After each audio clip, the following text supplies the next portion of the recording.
Hello, I'm Zeta Kai for the Gunpla Network, and this is not Gunpla.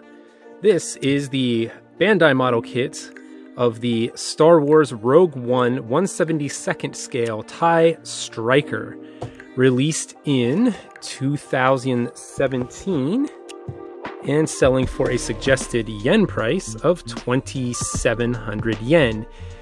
And this kit was provided to us by the lovely folks at Canadian Gundam.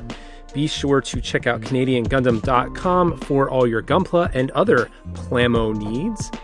And be sure to check out their video. They just did a video not too long ago, kind of explaining some of the behind-the-scenes stuff where they show what it takes to run their shop and how tirelessly they work to get you your Gunpla goodness. And other plastic model kit goodness, I suppose. Two things before we start. One, this box is a little damaged, and that did not happen because of anything that Canadian Gundam or even the United States or Canada Post did. This was because of my Delta Gundam unboxing. So if you want to see how this happened, be sure to watch that video. Number two, a PSA. This is not Gunpla. This is Plamo plastic model kit. I guess you could call it Starpla, something like that. It's a Star Wars model kit. On the box, we're going to get some information about the TIE Striker, how it is a variation on the classic TIE Fighter design. It's designed for atmospheric entry.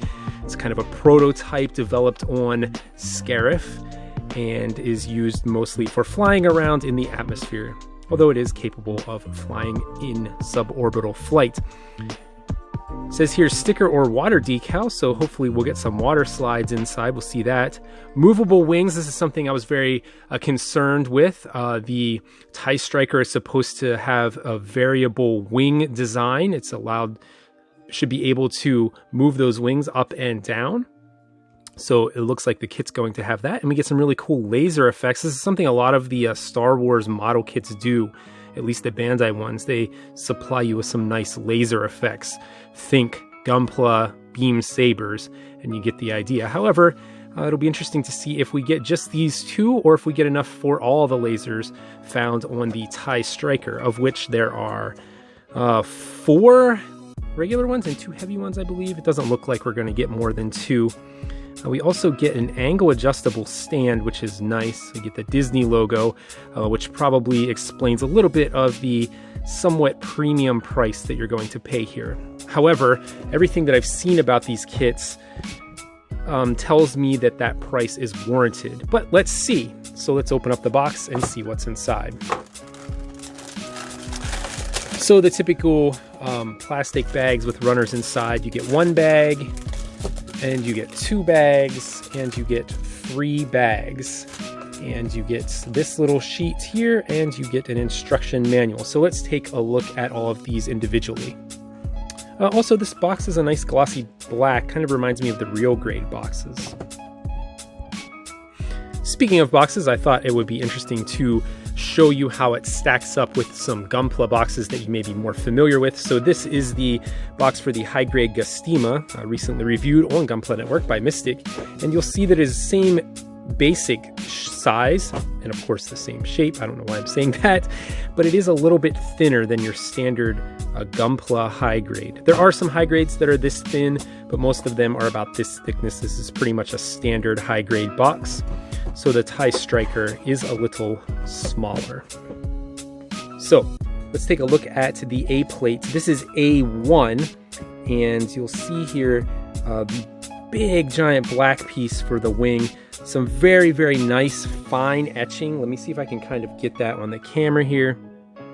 So you can see a lot of fine line work done here in the injection for the solar panels, for the power for the solar panels there. So that is really nice. You get this very interesting, so this is just like a little silhouette.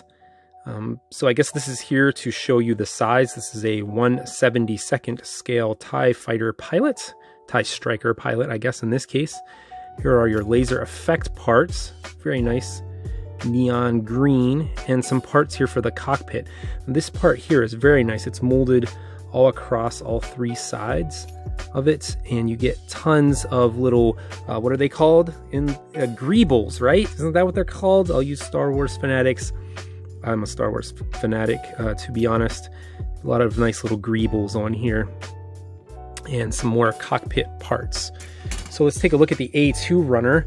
At first glance, it seems like it is pretty much identical. However, it is not. Instead of the pilot and the effect parts up here, you get these really nice clear canopy pieces. I'm trying to, let's see if I can, there we go, show you those. Really nice detail in the backs of these. Here, if I put my hand behind, you can see all of the detail molded into the clear canopy parts.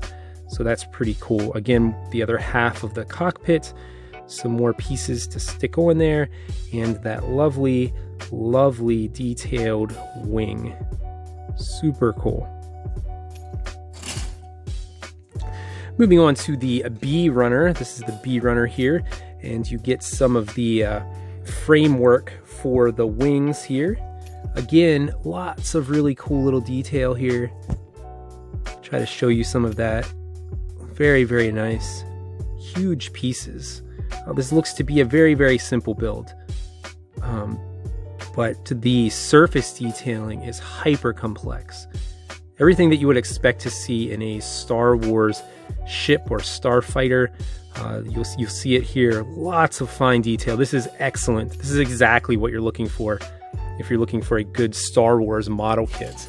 So we'll move on to the C runner, which contains more of those frame pieces, but also contains more of the cockpit parts here. So lots, again, see, you can see here all this little detail. This kind of looks like a weird little face, doesn't it? So this is a very, very cool model kit, it looks like. Let's see, what do we got here? Here we have some more parts for the cockpit and the wing mechanism. And then we have the last runner here. This is an SWB-15. This was released in 2016, so I'm thinking this is used on a lot of the Star Wars model kits. This looks to be the adjustable angle action base here that is contained in a lot of the Star Wars model kits, I would assume. And that's it. Those are all of the parts for the kit. Again, very simple, but we're not done. There are some more things. So you get this clear marking seal sheet, again, for the TIE Striker. Lots of nice little fine detail in here as well. Very nicely and crisply printed. But the really cool thing is you get it in clear marking seal, and you also get it in water slide. And that is super great. This is something that needs to be carried over to Gunpla kits, if you ask me. There should be a lot more water slides included in kits because they are so much nicer when you're done with the kit to use a water slide than a clear marking seal. And I'm very happy to see these included with this kit. So you get those two. They're identical, except for the fact that this is the clear marking seal and this is the water slide. And let's take a look at that instruction manual. You get this, which is the standard kind of safety information, how to build a model kit that you get with a lot of newer Gunpla kits. And you get this very nice, very small, actually, manual. It's very, very simple. However, there's a lot of color in here. You get a lot of that same box information on the TIE Striker, and some assembly information here. An index on how you're constructing it. And you start off here with the pilot. Unfortunately, it does look like while the TIE Striker is a two-person machine, you get one pilot inside and the other one is left to your imagination. It seems there is no other pilot in here. In fact, there's no detail in here at all. Actually, in universe, this is where all the little proton bombs sit in between the two pilots. A very cavalier attitude given toward the lives of the TIE pilots, as usual, as you would expect from any Imperial TIE line starfighter. Again, very, very simple. And on the back here, you can get an image of the kit all detailed up, some panel line washing done, and where you would place all of the decals included in the kit, and some nice little instructions on how to apply water decals. This is nice.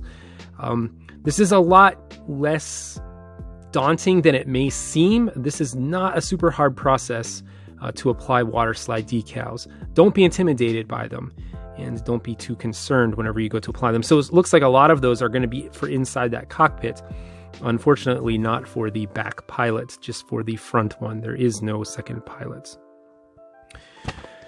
So that wraps up the unboxing of this, the TIE Striker model kit.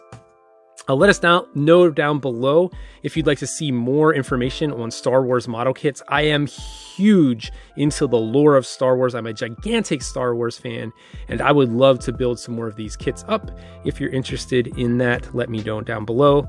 Let Gunpla Network know, and we'll see what we can do about getting some more. In the meantime, please be sure to subscribe to the Gunpla Network for all your Gundam model kit news, information, editorials, reviews, unboxings, etc. And as always, may the Force keep building with you.